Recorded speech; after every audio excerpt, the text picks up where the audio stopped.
Hello everyone, तुमच्या सर्वांचे आस्वाद रेसिपीजमध्ये मी अमृता पुन्हा एकदा मनापासून स्वागत करते।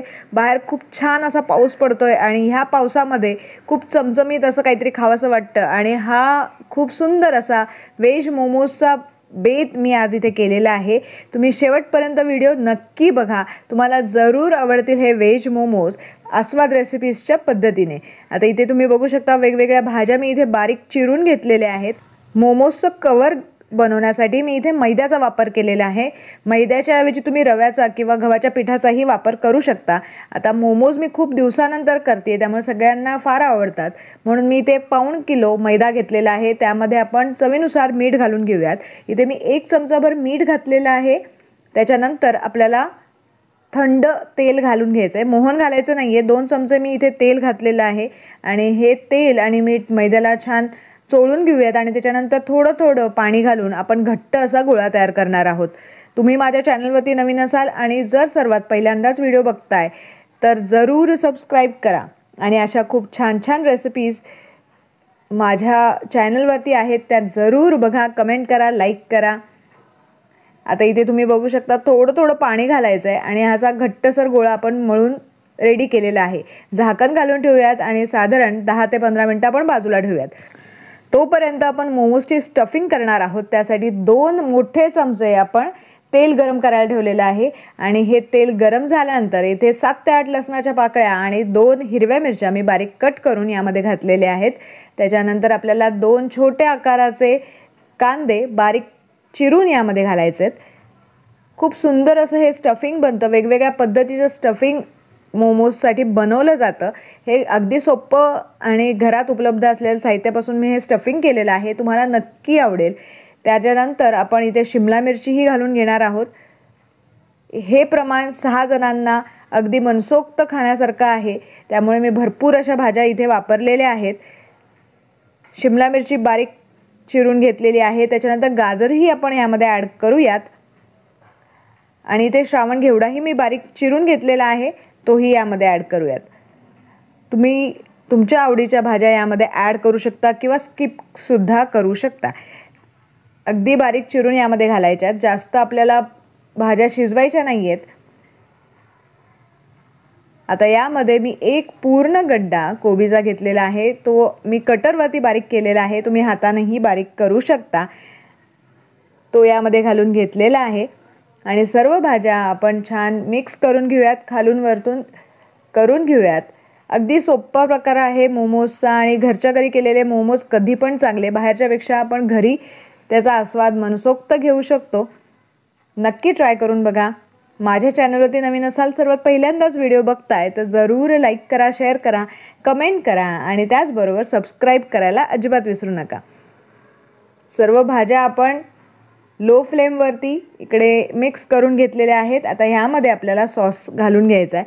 तर वेगवेगळे सॉस आपल्या घरी उपलब्ध असतात। चायनीज प्रकार करण्यासाठी आपण जे सॉस आणलेले आहेत ते यामध्ये घालून घेणार आहोत। डार्क सोया सॉस इथे 1 चमचाभर घालून घ्यायचा आहे। त्याच्यानंतर इथे मी ग्रीन चिली सॉसही घालून घेतलेला आहे आणि त्याच्यानंतर रेड चिली सॉस आणि टमॅटो सॉस असे सगळे सॉस आपण यामध्ये घालणार आहोत। आता इथे आपण टमॅटो सॉसही यामध्ये ॲड करतोय। खूपच सुंदर हा प्रकार बनतो, नक्की करून बघा। आणि त्याच्यानंतर आपण मिक्स हर्ब घालून घेणार आहोत, चिली फ्लेक्सही घालून घेणार आहोत। असं आपल्या अंदाजाने तुम्ही कमी जास्त हे सगळे जिन्नस करू शकता। त्याच्यानंतर मिक्स करून घेऊयात। आपल्याला ह्या भाज्या पूर्णपणे शिजवायच्या नाही आहेत, त्यामुळे अगदी 4 ते 5 मिनिटं आपण ह्या हलवणार आहोत आणि त्याच्यानंतर मोमोज तयार करायला घेणार आहोत। इथे व्हिनेगरही आपल्याला 1 चमचा घालून घ्यायचं आहे। इथे आलं लसणाची पेस्टही मी ॲड केलेली आहे, अर्धा चमचा। चवीनुसार मीठ घालून घेऊयात। तुम्हाला माझ्याकडून कोणत्या कोणत्या रेसिपीज हव्या आहेत हेही मला कमेंट करून सांगायला विसरू नका। आत्तापर्यंतची तुम्हाला आवडलेली कोणती रेसिपी आहे हे मला कमेंट करून सांगा। आता इथे आपण लाल तिखट अर्धा चमचाही घालून घेणार आहोत आणि त्याच्यानंतर आपली ही मोमोजची भाजी जी आहे, व्हेज भाजी आहे, ती रेडी असेल। तुम्ही यामध्ये पनीरही ॲड करू शकता. मुलांना पनीर फार आवडतं, तुम्ही तेही ॲड करू शकता. आता भाजी आपली पूर्णपणे तयार झालेली आहे. गॅस बंद करून घेऊयात आणि ही भाजी थंड करून घेऊयात. भाजी थंड झाल्यानंतर आपण मोमोज करायला घेणार आहोत. पुरीच्या एवढ्या आकाराचा आपल्याला छोटासा गोळा घ्यायचा आहे. असे गोळे मी तयार करून घेणार आहे आणि आपण लाटून घेऊयात. इकडे मुलाला भूक लागली आहे त्यामुळे मी पटापट करणार आहे. इथे आकार तुम्ही तुमच्या आवडीनुसार देऊ शकता. मी साधारण मोदकाचा आकार इथे देणार आहे आणि त्याच्यानंतर आपण हे उकळायला ठेवणार आहोत. खूपच सुंदर झालेलं आहे स्टफिंग आणि आपल्याला हे मोमोज अशा पद्धतीने मोदकाचा आकार देऊन बांधून घ्यायचे. वेगवेगळ्या प्रकारे वेगवेगळ्या शेपनी हे मोमोज बनवले जातात, पण हा अगदी सोपा प्रकार आहे. तो मी घरच्या घरी नेहमीच ट्राय करत असते. आता तुम्ही इथे बघू शकता, मी अजून एक तुम्हाला बांधून दाखवते मी कसं बांधलेलं आहे.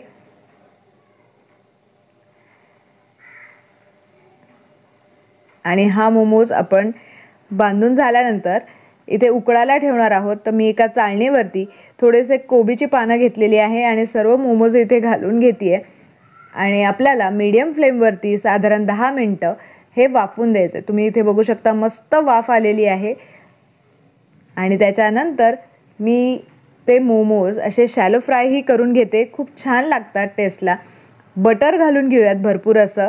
त्याच्यानंतर मिक्स्ड हब घालून झाल्यानंतर आपण पेरी पेरी मसाला, त्याचबरोबर आपण इथे ऑरिगॅनो पण घालणार आहोत, चिली फ्लेक्सही घालणार आहोत. आणि बटरमध्ये हे सर्व साहित्य घातल्यानंतर आपण हे जे उकडलेले मोमोज जे आहेत ते यावरती परतून घेणार आहोत दोन्हीही बाजूनी. खूप छान टेस्ट येते मोमोजला. अशा पद्धतीने मोमोज तुम्ही नक्की करून बघा आणि केल्यानंतर कसे जमलेत हे मला कमेंट करून सांगायला विसरू नका. दोन्ही बाजूने आपण हे छान परतून घेणार आहोत आणि काही मिनिटातच हे व्हेज मोमोज आपल्याला खाण्यासाठी तयार असतील. आहा, खूप छान दिसतोय. मी सर्व केलेला आहे सॉस बरोबर. तुम्ही हवं असेल तर मेयोनीज बरोबर सुद्धा हे सर्व करू शकता.